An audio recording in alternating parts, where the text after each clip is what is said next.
Jadi di dalam film Jenderal Sudirman itu memang saya senang kalau itu menceritakan tentang bagaimana perjuangan Jenderal Sudirman, bagaimana beliau berjuang tanpa pamrih dengan sakit yang luar biasa gitu. Tetapi di situ ada adegan yang menurut hemat saya itu kenapa harus ditampilkan itu, persoalan Bung Karno pada tanggal 27 Desember tahun 48 itu tidak ikut bergerilya seperti Sudirman. Bung Karno memutuskan untuk tetap tinggal di kota Yogyakarta, di ibu kota pada saat itu. Padahal beliau pernah mengucapkan kalau ada perang beliau juga bahkan akan ikut bergerilya.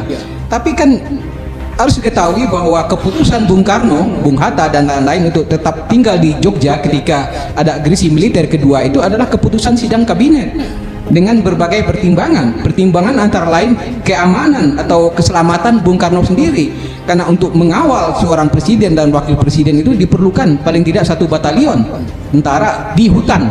Jadi ini di hutan dan itu tidak tersedia di Jogja pada saat itu. Jadi ini keputusan bersama, keputusan sidang kabinet, dan itu yang dikatakan Bung Karno mengkhianati janjinya gitu, janjinya yang akan bergerilya, sehingga Bung Karno dicap sebagai pengkhianat seperti Hatta. Itu ada di dalam film Sudirman yang dibuat Kiki Sanakri itu. Saya mengatakan kenapa harus dimasukkan itu? Kalau cerita tentang Sudirman, cerita Sudirman sajalah.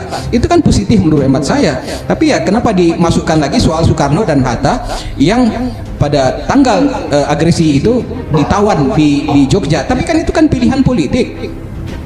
Itu karena itu istilah pengkhianat itu muncul gitu di dalam film itu. Jadi saya mengira itu masih ada di dalam doktrin tentara itu. Bung Karno itu pengkhianat karena beliau tidak mau ikut bergerilya itu pada Desember tahun 48 seperti Sudirman gitu. Dikontraskan, menurut saya tidak tepat gitu, karena Bung Karno mengambil keputusan itu keputusan politik berdasarkan sidang kabinet gitu.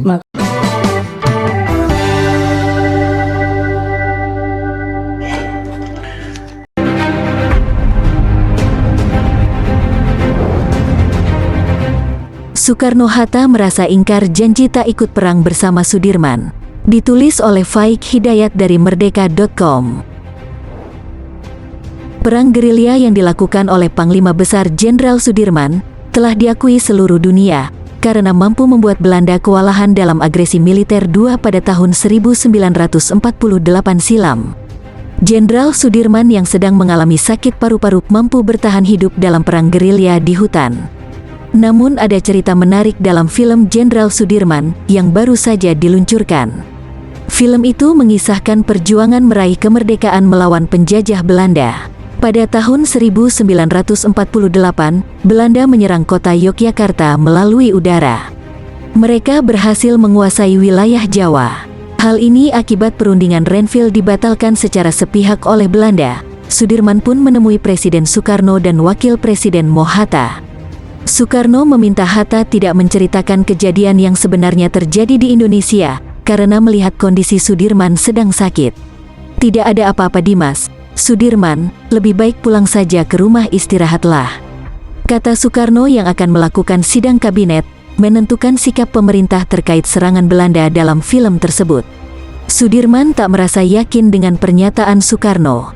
Saya akan menunggu hasil sidang di luar, tegas Sudirman seperti dikutip film Jenderal Sudirman saat nonton bareng di Epicentrum, Jakarta, Senin, tanggal 24 Agustus tahun 2015. Sidang kabinet menyepakati pemerintahan diambil alih oleh Syafruddin Prawiranegara. Namun Sudirman malah bersikap keras untuk melawan penjajah Belanda. Presiden harus ikut kami berperang, ajak Sudirman. Namun Soekarno menolak dengan penuh pertimbangan. Dia ingin memimpin rakyat Indonesia dan melawan Belanda dengan politiknya. Dimas, Sudirman, tidak bisa. Kami harus ada di sini. Kamu seorang tentara yang harus bersama prajurit berperang. Kalau saya ikut malah mudah dibunuh Belanda, kata Soekarno. Perang gerilya di hutan dengan kondisi tak memungkinkan, cuaca hujan, tanah penuh lumpur dan jalan yang curam tak membuat Sudirman menyerah. Sudirman yang serba kekurangan saat bergerilya juga membuat prajurit enggan pulang bertemu dengan keluarganya. Hatta dan Soekarno melihat Sudirman yang bergerilya di hutan, merasa khawatir dengan kondisi yang minim. Keduanya pun merasa bersalah tak ingin bergerilya dengan Sudirman. Kita minum enak di sini, sedangkan Sudirman di hutan memimpin perang gerilya. Saya merasa ingkar janji sama Sudirman, kata Hatta. Saya pun demikian, merasa ingkar janji. Saat saya pidato di depan Sudirman, saya akan memimpin perang bersama rakyat langsung. Begitu juga saat saya mengatakan kepada Sri Sultan, lanjut Soekarno. Hingga akhirnya saat perundingan Rumroyen, Sudirman menolak pulang ke Yogyakarta, meski Belanda dan Indonesia menyepakati beberapa hal. Namun setelah mendapatkan surat dari Sri Sultan, dia segera pulang ke Yogyakarta menemui Soekarno dan Hatta. Saya serahkan pemerintah militer kepada sipil.